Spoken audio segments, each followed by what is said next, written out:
This is Gargi और मैं हूँ विद्या। क्या आपको भी लगता है कि आजकल कोई भी लीडर हो, पॉलिटिक्स, कंपनीज या इवन स्पोर्ट्स, सब बस स्पीचेस ही देते रहते हैं? बड़े बड़े वर्ड्स, लंबे चौड़े प्रॉमिसेस और इररिलेवेंट स्लोगन्स। पर इनमें से कितने ऐसे लीडर्स हैं जो एक्चुअली में हमारी बात सुनते हैं?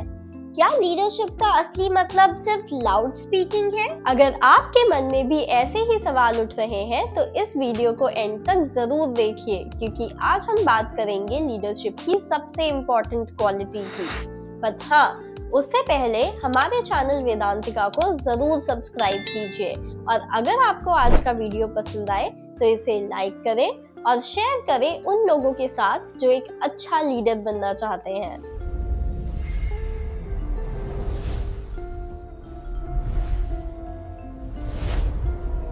कितनी शॉकिंग न्यूज है ना विद्या।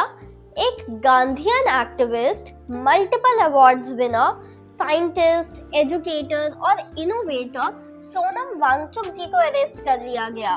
वो भी तब जब वो अपने लोगों के लिए, अपने लद्दाख के लिए, वहाँ के क्लाइमेट के लिए आवाज उठा रहे थे। It is very disheartening to see जिस तरह से उनके पीसफुल प्रोटेस्ट को और उनकी आवाज को दबा दिया गया। क्या मॉडर्न कॉन्टेक्स्ट में लीडरशिप का यही मतलब है? You are right Gargi. लोगों के कंसर्न्स को पेशेंटली सुनने के बजाय उनकी आवाज को दबा देना एक वार्निंग साइन है कि लीडर और लोगों के बीच का कनेक्शन ब्रेक हो रहा है। जब लीडर्स बस बोलते रहते हैं और सुनते नहीं हैं, तो लोगों से उनका बॉन्ड टूट जाता है। पर क्या ये सिचुएशन सिर्फ पॉलिटिक्स की ही है? नहीं गार्गी, ये सिर्फ पॉलिटिक्स की बात नहीं है। लीडरशिप हर जगह टेस्ट होती है। ऑफिस हो, स्कूल हो या इवन घर हो। ऑफिस में अगर बॉस सिर्फ ऑर्डर्स देता रहे और अपने एम्प्लॉइज की प्रॉब्लम्स को कभी भी ना सुने, तो टीम सिर्फ ड्यूटी करती है, कभी भी दिल से काम या आउट परफॉर्म नहीं करती। घर में भी अगर पेरेंट्स सिर्फ डांटते रहे, लेक्चर देते रहे, पर अपने बच्चों के इमोशंस को हमेशा नेग्लेक्ट करें, तो रिलेशनशिप में डिस्टेंस आ ही जाता है। ये तो मैंने सोचा ही नहीं। क्या आप भी किसी ऐसे लीडर के अंडर हैं जो आपके कंसर्न्स को नेग्लेक्ट करके सिर्फ अपनी बात बोलने में विश्वास करता है? क्या ऐसे किसी भी पर्सन से आप कभी भी इंस्पायर्ड फील करते हो? कमेंट्स में हमें बताइए कि ये लीडरशिप ट्रेट आपको किस तरीके से अफेक्ट कर रहा है। एनीवेज विद्या, क्या इस प्रॉब्लम का कोई सोल्यूशन है? बिल्कुल। हितोपदेश में एक श्लोक कहा गया है, कारुण्यम समविभागश्च यथा भृत्येषु लक्ष्यते चित्तेनानेन ते शंक्या त्रैलोक्यस्यापि नाथता। मतलब जो लीडर अपने लोगों के प्रति करुणा यानी कंपैशन रखता है, उनके साथ अपने भाव यानी इमोशंस बांटता है और उनकी बातों को पेशेंटली सुनता है, वही एक्चुअली में उनका नाथ यानी उनका लीडर बनने योग्य है। सिर्फ कुर्सी पर बैठने से लीडरशिप नहीं मिलती, बल्कि काइंडनेस, कंपैशन और एक्टिव लिसनिंग से मिलती है। यू मीन एक लीडर की रियल पावर उसकी स्पीचेस से नहीं, बल्कि उसकी एक्टिव लिसनिंग स्किल्स से मेजर करनी चाहिए। Precisely.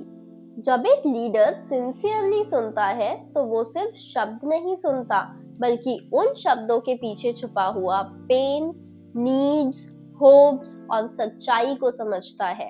It's about going beyond the surface. जैसे सोनम वांगचुक जी के प्रोटेस्ट में अगर लद्दाख के लोगों की आवाज को पेशेंटली, कंपैशन और काइंडनेस के साथ सुना जाता, तो शायद आउटकम होता ट्रस्ट, अंडरस्टैंडिंग और कोऑपरेशन, ना कि फ्रिक्शन और arrest. Listening bridges the gaps, but ignoring widens them. Very thought-provoking Vidya. I feel ये हम सब के लिए एक लाइफ लेसन है। Absolutely. ऑफिस में बॉस हो, स्कूल में टीचर हो, घर में पेरेंट या सोसाइटी में लीडर, जो ज्यादा सुनता है वही जेन्युइन रिस्पेक्ट और लॉन्ग टर्म लॉयल्टी कमाता है, क्योंकि सुनने से संवेदना यानी सेंसिटिविटी आती है और सेंसिटिविटी से ट्रस्ट बनता है। In today's fast-paced world, where everyone is quick to react, pausing to listen can transform relationships and even societies. मतलब true leadership एक माइक्रोफोन से नहीं बल्कि एक sensitive ear से बनती है. A leader who only speaks is giving a monologue, not leading a dialogue. Exactly. तो तुम्हारा रोल कैसा भी हो, छोटा या बड़ा, अगर तुम efficient बनना चाहते हो तो stop planning your reply when the other person is speaking. Listen to understand, not just to respond. I get it now. दोस्तों, आपको क्या लगता है आज की दुनिया में एक्टिव लिसनिंग का सबसे बड़ा बैरियर क्या है? लैक ऑफ टाइम, पेशेंस या distractions? Do let us know in the comments. And always remember, a great voice can inspire, but a great ear can transform lives. Iti Shubham.